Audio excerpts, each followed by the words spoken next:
Obrigado, pessoal, por mais uma vez prestigiar.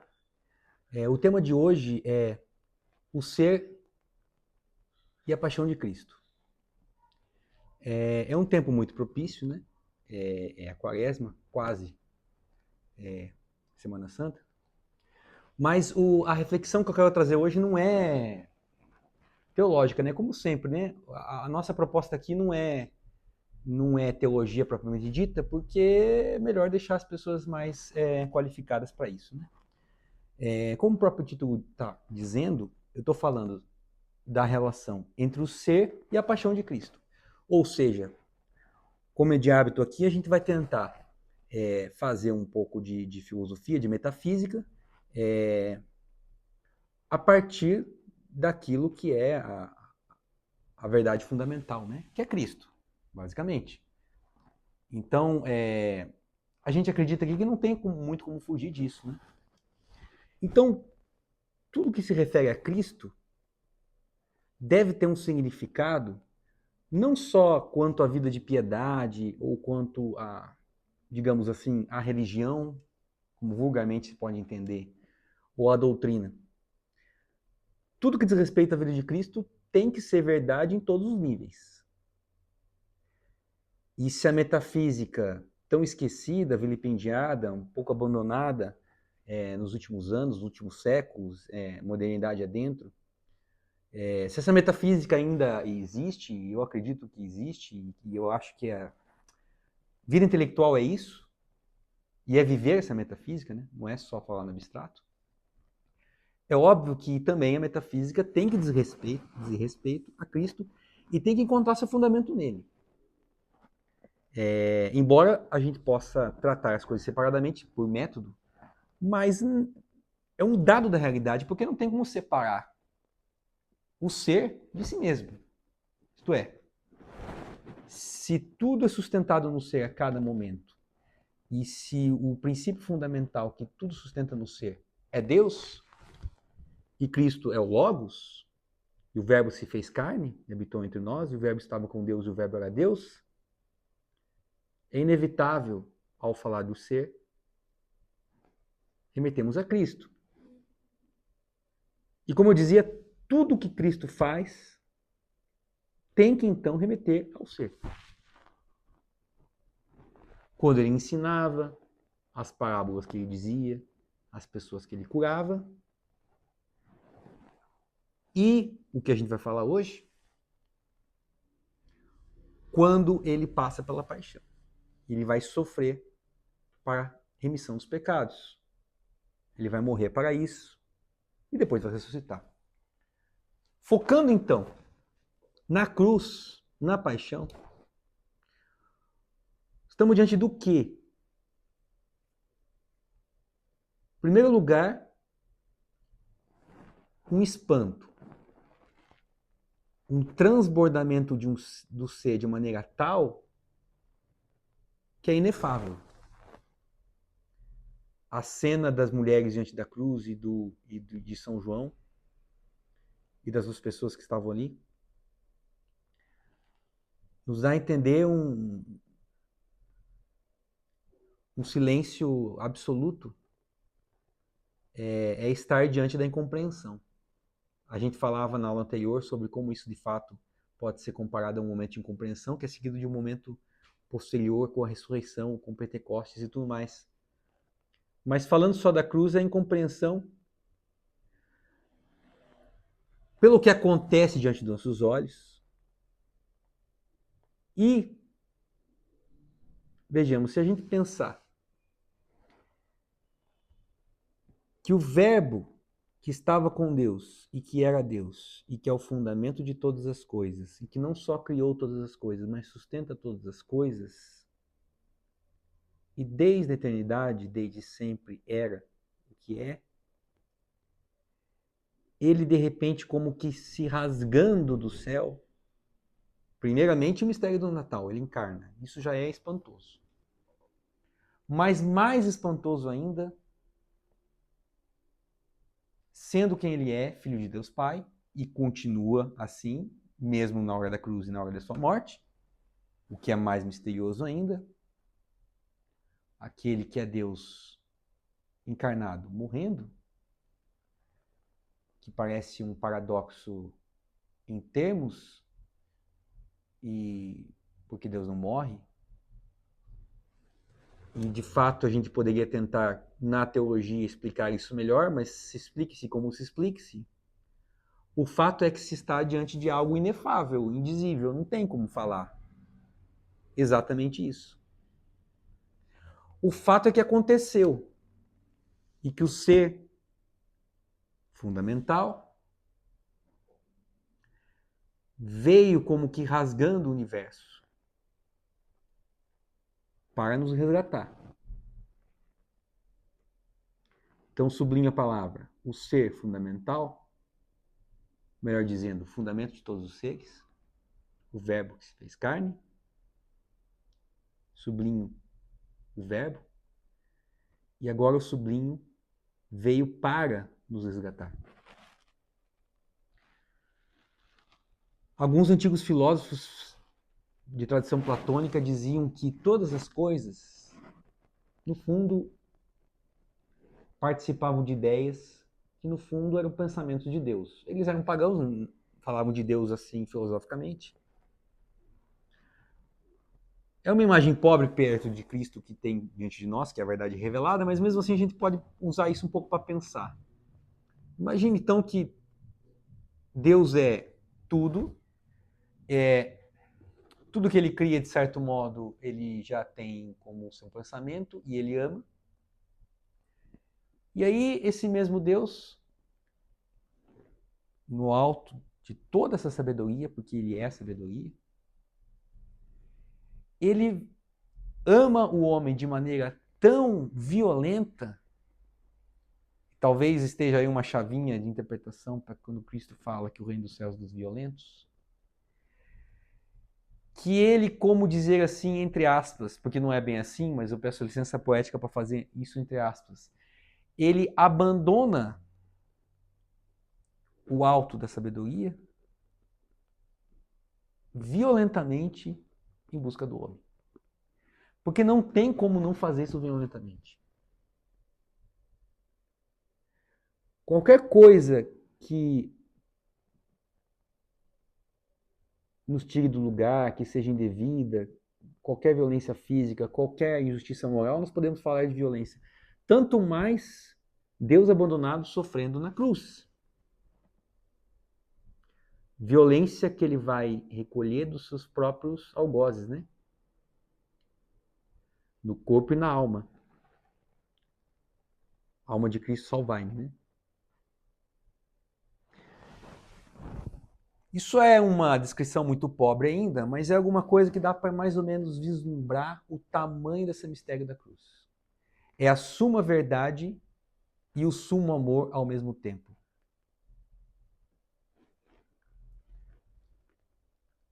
O sumo intelecto, o verbo, ele se esvazia por amor em busca do homem.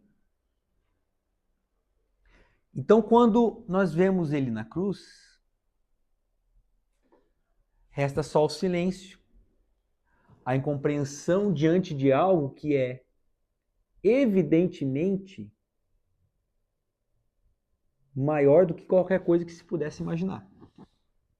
Mesmo para quem não estava entendendo.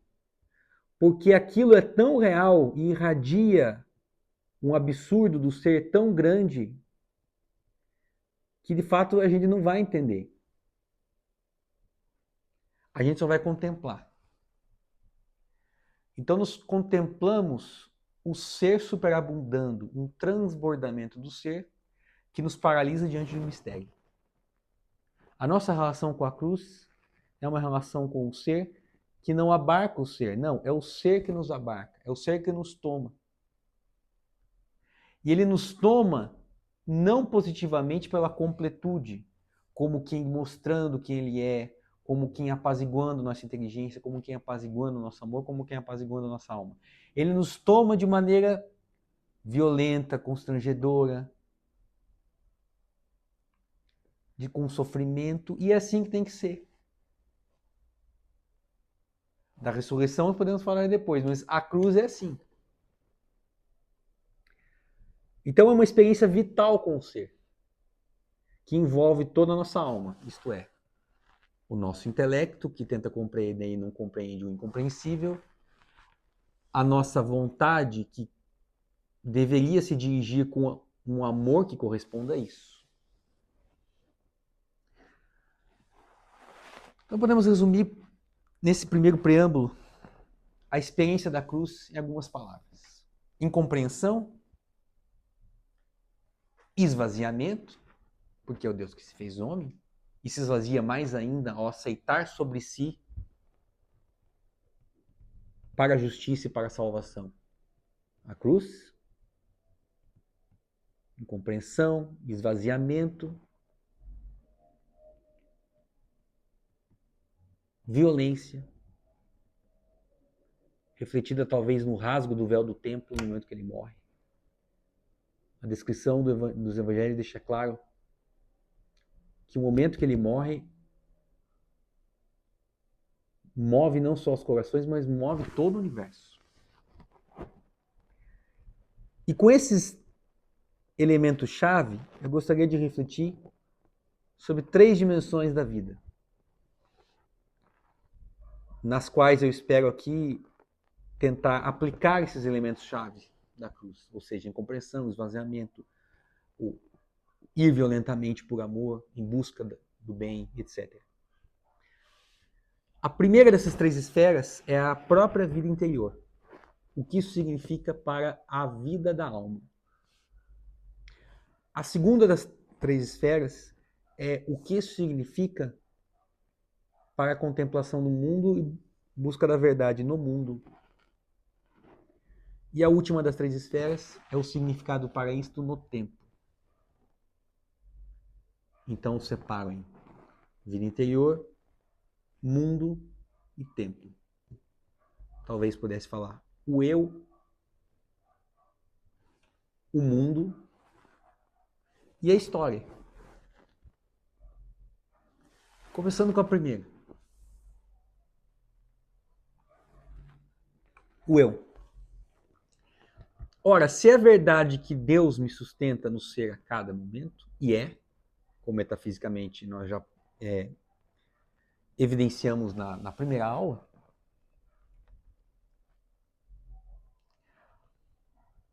poderia parecer que está tudo resolvido, porque se Deus me sustenta no ser e eu existo, Deus está me sustentando a todo momento. E como ele não pode sustentar algo à distância, até porque ele é onipresente, Deus está em mim e acabou. Esta é a resposta. Esta afirmação é falsa, é a resposta pobre e insuficiente, e é a resposta, basicamente, que no vulgo virou, hoje em dia, talvez, a religiosidade fluida do século XXI. Ah, Deus está em todo mundo, tal, cada um veste uma roupa, Deus de uma roupa diferente e acabou.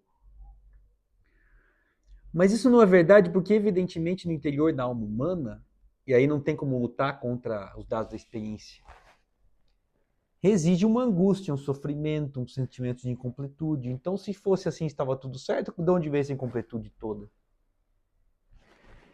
Isso quer dizer que o nosso interior, embora sustentado a todo momento em seu ser por Deus e Cristo, porque é o Verbo por meio do qual todas as coisas foram feitas, só que ao mesmo tempo existe essa angústia, então existe um rasgo no nosso interior. Deus está ali nos sustentando, mas é como se tivéssemos de costas viradas para Ele dentro de nós mesmos. Ele está aqui, mas nós estamos de costas para Ele. Como resolver isso? Bom, se Ele nos sustenta no ser, Ele nos sustenta no ser para algo que por amor a nós é que contemplemos a sua face, que o amemos, que nos unamos a ele. Por amor a nós, porque ele não perde nada. Se nós decidimos, se a gente ignora Deus, ele não perde nada. A glória dele não diminui nem um milímetro.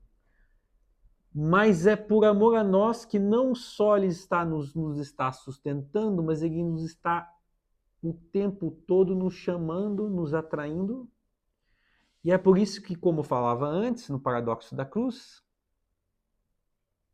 nesse esvaziamento, nessa incompreensão, nessa morte que dá vida, nesses paradoxos, não, assim como não, Deus não só sustentava no ser, mas ele amava infinitamente. Aqui ele não só nos sustenta, mas ele nos ama e por isso nos puxa. Tenta nos tocar. O problema é que, na verdade, é um jeito de falar, não é um problema, mas é a nossa natureza. Afinal, somos humanos, é a obra-prima da criação. Temos uma alma humana em vínculo indissolúvel com o corpo. Dissolúvel não, né? Até a morte, mas de perfeição com o corpo. Como Deus poderia nos tocar se não compartilhasse da nossa natureza? Porque o próprio mundo natural mostra que coisas que se transformam devem compartilhar alguma natureza semelhante.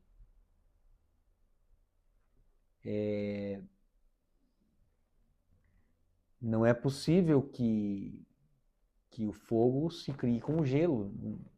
As coisas se transformam, a natureza nos mostra, de semelhantes para semelhantes.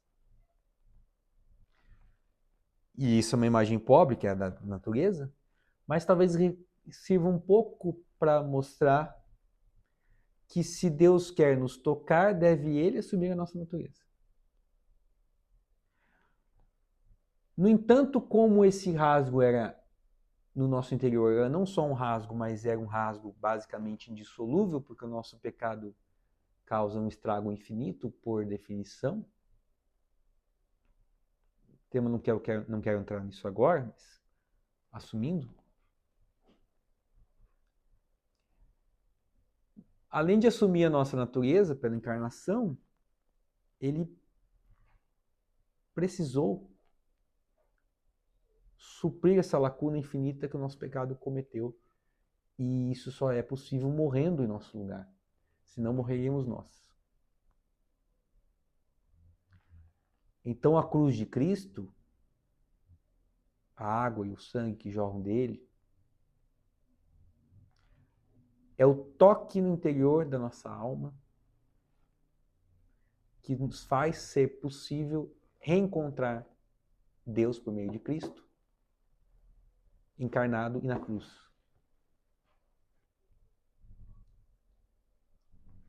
Porque afinal de contas, Deus não fez nós para outra coisa, senão para nos unir a Ele. Isso significa, talvez em outros termos, dizer que Deus nos fez não para outra coisa, senão para a oração. Oração entendido como união a Cristo. Sentido amplo. Então, se Deus sustenta no ser, e Ele nos fez para a oração, e Ele então precisa nos alcançar encarnando e morrendo na cruz. Devemos nos unir a Ele não de outra maneira, senão somente correspondendo.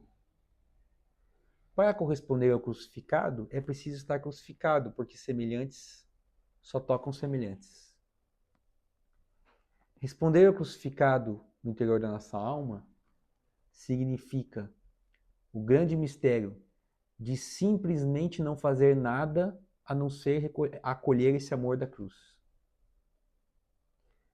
É fazer nada mesmo. É tão somente amar de volta.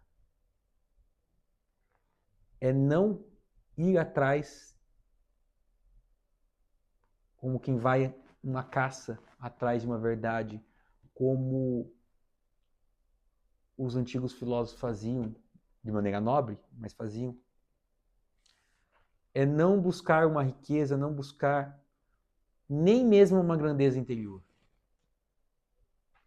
Não adianta ir para o Tibete e ficar descalço a vida inteira. Não adianta ser a pessoa mais inteligente do mundo, ou sábia no sentido do mundo, porque isso ainda não seria renunciar-se a si mesmo, seria encher-se, não esvaziar-se. Como eu comecei falando, a incompreensão da cruz se deve justamente pelo esvaziamento que Cristo experimenta. Então devemos nos esvaziarmos nós. Então os mestres da vida espiritual tentam nos explicar em alguns momentos que o desafio da oração é não fazer nada às vezes. E é um pouco isso. Diante da cruz não tem o que fazer. É receber. Só que essa cruz está o tempo todo diante de nós, o tempo todo nos jogando o seu sangue para a remissão dos nossos pecados. E às vezes nós não conseguimos acolher porque queremos nós fazermos coisas, nós temos movimentos na nossa alma que muitas vezes não são aqueles que Deus nos dá, porque Ele nos dá movimentos também. Mas muitas vezes são movimentos nossos, do nosso próprio ego. Então nós chegamos na oração pesados. Só que a cruz está lá, esperando que cheguemos como Ele, vazios.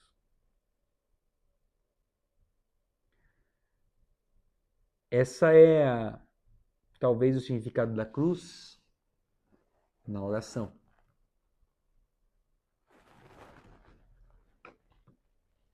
É claro que deve haver um significado da ressurreição na oração, deve haver um significado do Pentecostes na oração, mas como eu disse, o meu foco agora é falar do esvaziamento da cruz.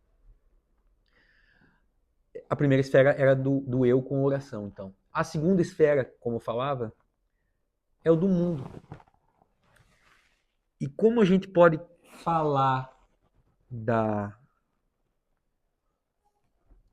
significado da cruz para a nossa relação com as coisas do mundo? Primeiro, se a gente observar a história por exemplo, a história da filosofia, conhecer as coisas muitas vezes levou a certos dilemas, becos sem saída, a muitas conquistas, mas também muitas incompletudes. Alguns abdicando, dizendo, não dá para conhecer nada mesmo. Outros dizendo, bom, é como se tudo tivesse na nossa cabeça e o mundo fosse como se fosse nossa projeção. Outros falando, dá para conhecer algumas coisas, mas isso seria o suficiente. E todas essas abordagens e tantas outras erram e também acertam em muitos aspectos. Mas o que é preciso chamar atenção é que muitas vezes a nossa postura diante do mundo, das coisas, da natureza, do outro, da sociedade, de tudo, que quer que seja, é aquela que procura não esvaziar tudo que nas coisas as rodeia para ver simplesmente elas como são, isto é, enquanto principiadas pelo princípio do ser, mas como que tentando dominá-las. O exemplo disso, talvez para ficar mais claro, a tendência da modernidade com uma visão matematizante, fisicalista de um mundo, de olhar para as coisas do ponto de vista quantitativo. Se eu descrevo com uma equação, se eu peso, se eu testo, eu entendi e eu dominei. E isto basicamente forma o nosso imaginário, talvez até hoje. Podia falar de outras coisas na política, a maneira como você acredita que você possa dominar sobre o mundo, né, sobre as relações das pessoas. Mas quando a gente tem essa postura armada de projetar no fundo sobre as coisas, coisas que na verdade não são elas que estão nos dizendo, mas são nossas, nós estamos colocando uma viseira que não vê nelas aquilo do qual elas são reflexo, que é o verdadeiro ser, que é a verdade. Porque se nós aprendêssemos a fazer isso, existia, por exemplo, uma tradição medieval de comentar os 6 dias da criação para justamente fazer isso, quer dizer, mostrar na criação do mundo o significado das coisas, não como nós o fazemos, mas como as próprias coisas se nos revelam. E deixar que as coisas mais ou menos falem por si mesmas. E ao fazer isso, como todas derivam do mesmo princípio, é claro que elas carregam, todas elas, uma participação nesse mesmo princípio, que é Deus. Então, todas elas carregam uma semelhança entre si. Então, as coisas do mundo, na natureza, criam relações de semelhança, de analogia, de comparação, que nos fazem gradativamente ver a verdade, não tentar como que construir uma verdade, que são coisas bem diferentes. O exemplo disso eu dei nessa visão científica, matemática de mundo, mas eu podia dar também quando você, por exemplo, vai ler as escrituras e você vê um comentário de um dos padres da igreja dos primeiros séculos e você compara com o que é geralmente o teor de um comentarista moderno contemporâneo. Um padre do primeiro século, ele comenta, por exemplo, a passagem do Evangelho, ele nunca fecha, ele não dá uma equação, ele nunca diz, isso aqui Jesus disse por causa disso, disso, esse ponto. Aquilo está sempre se abrindo. Cada palavra do Evangelho, para um padre da igreja tem um significado, para outro tem outro, e na verdade todos estão falando sim no fundo a mesma coisa, mas é que eles estão vendo num mesmo elemento várias coisas diferentes, porque eles estão simplesmente deixando que aquele elemento do texto se abra. Já um comentador contemporâneo, muitas vezes, faz o seguinte, ele estuda a gramática, a história e pronto, ele diz, isso aconteceu assim, essa palavra significa gramaticalmente assado, e isso aqui é por causa disso e isso e acabou. E quando você lê aquele comentário, você fica com a sensação que o texto, depois que você leu aquilo, morreu. Mas isso, inclusive, não tem nem como fazer isso, por exemplo, com um salmo, que cada vez que você lê um salmo, é um significado diferente. Porque quando você deixa o salmo se revelar por si mesmo, parece que você precisa esvaziar-se a si mesmo. E, aliás, para você chegar a isso, você tem que fazer a primeira etapa da vida interior. Porque você só vai encontrar o verbo encarnado nas coisas se você estiver em contato com o verbo encarnado em você. Porque semelhante é o que vê semelhante. É por isso que o estado de pecado obscurece a inteligência a propósito.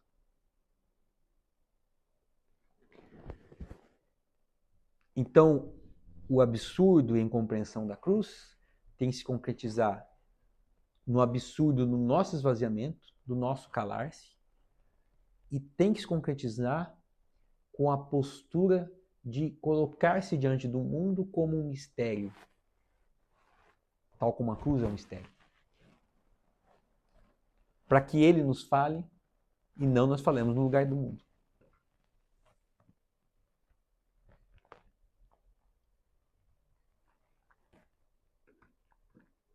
Então, como a inteligência deve ser movida pelo amor, porque a inteligência que contempla a verdade, ela deve amar aquele bem. Assim devemos nós, pelo ato de fé, amar o Cristo encarnado e crucificado no nosso interior e amar Cristo pelo modo como ele manifesta o seu poder e a sua bondade nas coisas do mundo. Se isso é operado com inteligência, que quer ver a verdade nas coisas do mundo e que quer ver Cristo em nós, junto com a vontade, isto é, a intelecto com a vontade, o espírito com o coração, aí sim a cruz pode ser tocada. Aquilo que eu gosto de chamar de intelecto pelo coração. E que também, no fundo, abarca todas as dimensões do nosso ser. Os nossos sentimentos, nossa imaginação, nosso corpo. Porque eles não estão separados, não somos fantasmas. E aí eu chego na terceira esfera, que é o modo como a cruz irrompe na história e cria como que um buraco negro na história. Porque é interessante, de novo, a visão que os platônicos tinham do tempo, mais ou menos assim. O tempo é uma imagem da eternidade. A eternidade é algo perfeito, inteligível, puramente inteligível, imaterial. E o seu reflexo no mundo material é o tempo. E isso influenciou muita gente, Agostinho, Plotino foi um que discorreu muito bem sobre isso. É uma visão bem interessante. Se a gente pegar essa imagem platônica e pensar nesses termos, só para pensar nesses termos, não estou dizendo se é assim ou não é, então vamos pensar nesses termos como exercício. O que aconteceu com a cruz, então? Se o tempo tem um reflexo da eternidade, na cruz o que acontece? A eternidade desce até aqui e toma o tempo para si. Quer dizer, o tempo não está mais à distância sendo reflexo. O tempo é tomado pela eternidade. Tal como aquele corpo de Cristo pode ser tocado, que é Deus. E como se não bastasse, ele sofre até morrer. Nesse momento da morte é o ápice, o cume do processo da eternidade que toma o tempo para si. De novo o véu se rasgou. Naquele ponto, naquele buraco negro da história, toda a história se resume. Porque no fundo é aquilo ali que resolveu a história. E a esperança da vida celestial, e claro, com a ressurreição, é aquilo que brota a partir dali, da remissão dos pecados. E é um rasgo no tempo, tal como um rasgo no véu, tal como um rasgo de Deus que desce por um amor inexprimível até aqui.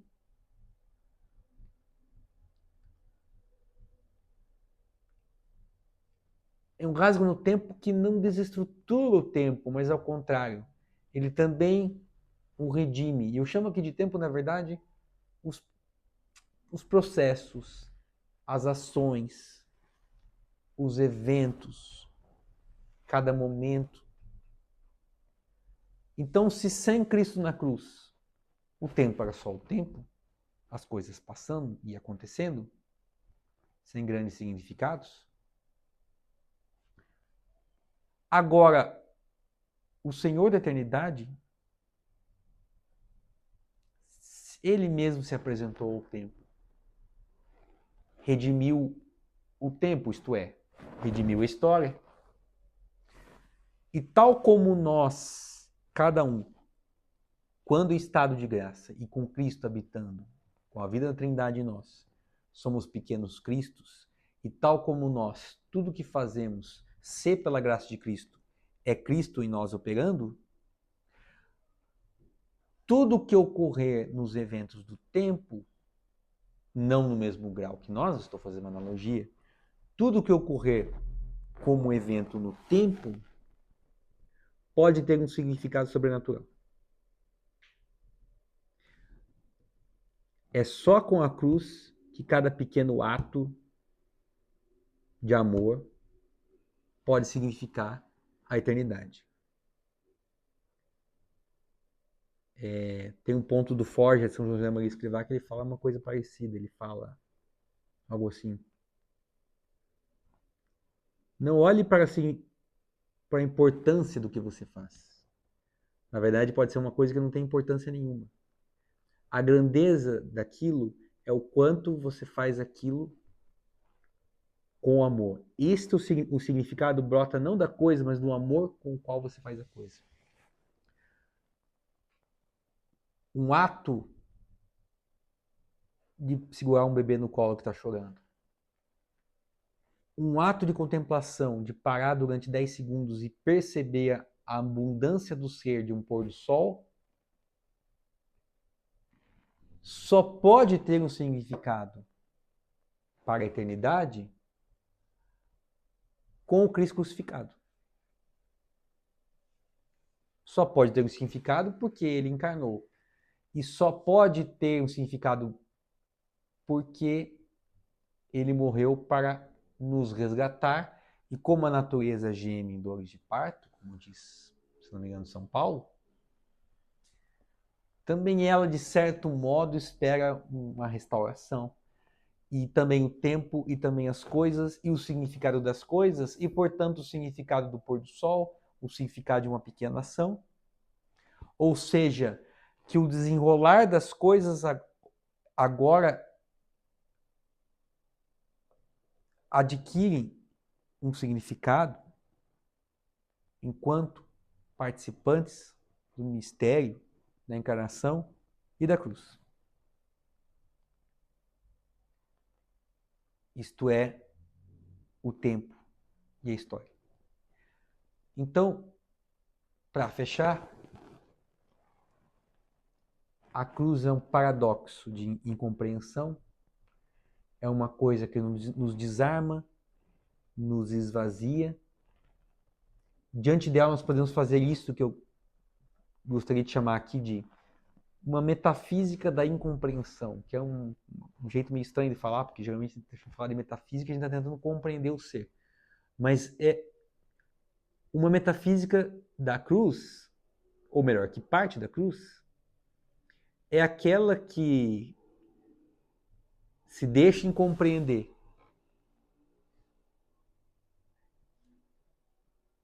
e se deixa esvaziar.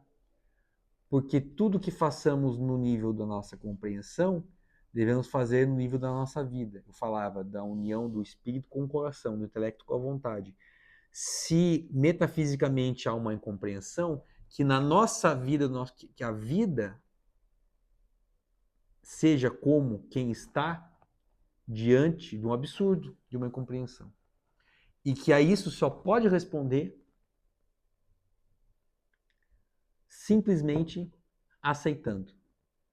Aceitando no nosso interior Cristo que habita em nós e nos toca, e tocando nele no nosso interior pelo ato de fé, que contempla esta verdade, e pelo amor que quer se unir a essa verdade, aceitando essa incompreensão e esse esvaziamento na nossa relação com os outros, com o mundo e com o que nos rodeia, deixando que as coisas revelem-se a si mesmas, ou seja, tendo uma vida contemplativa, que é isso, e não dominadora. E essa incompreensão, esse esvaziamento da cruz, finalmente, elas envolvem o tempo e a história, dando a eles o real significado. E porque é um significado de eternidade, ele é capaz de fazer um pequeno instante ressoar na eternidade. Porque afinal de contas é isso, né? Tudo que acontece e que você faz nunca mais será desfeito, então já está para a eternidade.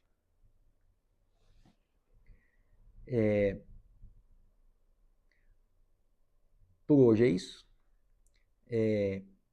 Com certeza algumas coisas faltariam, mas é porque nós estamos no tempo de esperar algo que está faltando mesmo, que é a ressurreição. É isso, obrigado e até a próxima.